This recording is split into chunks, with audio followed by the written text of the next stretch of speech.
René Monory décide de prendre le destin de son département en main. Il imagine un gros coup pour relancer sa terre natale. Un parc d'attractions axé sur les technologies du futur. Le Futuroscope. Et oui, l'homme est plutôt plus genre à regarder l'avenir quand d'autres viennent tout juste de comprendre le présent. En 1985, décollage vers le Japon, avec toute son équipe. Direction l'Expo universelle de Tsukuba. Et là, c'est la révélation.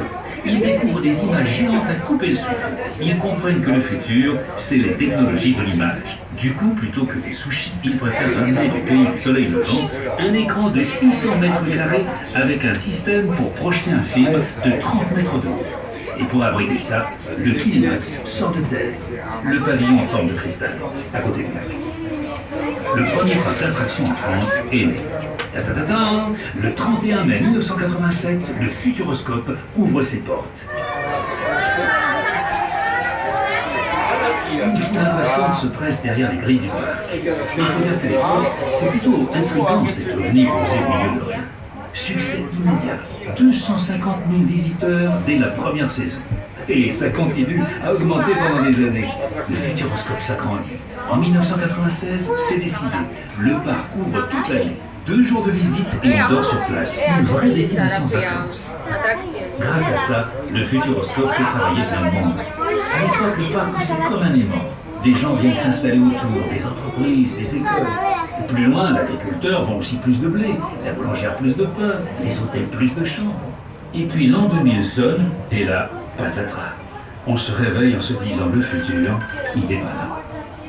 Quand est-ce qu'on va conduire des voitures volantes en tenue d'astronaute? Et du coup, on est passé du futur au présent et on est déçu. Alors le futur, on veut plus y croire.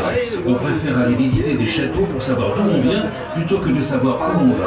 Et le Futuroscope en souffre un peu. Action-réaction. Une nouvelle équipe est placée à la tête du Futuroscope et avec elle, le parc change de cap. Les grandes images en garde. Mais en plus, on veut des expériences plus fun, des attractions pour rigoler et vivre des choses nouvelles. Et là, souvenez-vous, le Futuroscope a été inspiré par un voyage à Tsukuba. Et maintenant, on commence. On reprend les valises et on parcourt le monde à la recherche d'innovations technologiques, scientifiques, artistiques. Une fois dénichés, on les ramène ici et on en fait autre chose. Et c'est comme ça que les robots qui taillaient des voitures dans une usine en Allemagne se sont retrouvés ici en train de penser. On invite aussi de grands talents à participer à la création de nos attractions. Luc Besson et ses Minimoys, le DJ Martin Solveig,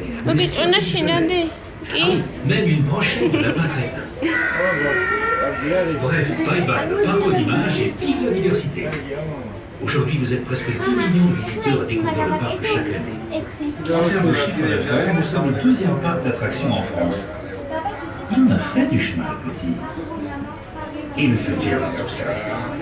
Eh bien, comme on ne peut pas le prédire, il y a des créatifs qui ont trouvé la solution. Le futur, ça s'imagine. Oui, et comme il y a des milliards de façons d'imaginer, eh bien au Futuroscope, on s'inspire des plus grands rêves de l'homme, parce que ce sont eux qui feront le monde de demain. Bon, maintenant, il est temps de redescendre sur Terre, les amis. Vous devez avoir encore plein d'attractions à découvrir. Très bonne visite à tous. Et alors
Mais on est bien créé, arrêtez-y avant.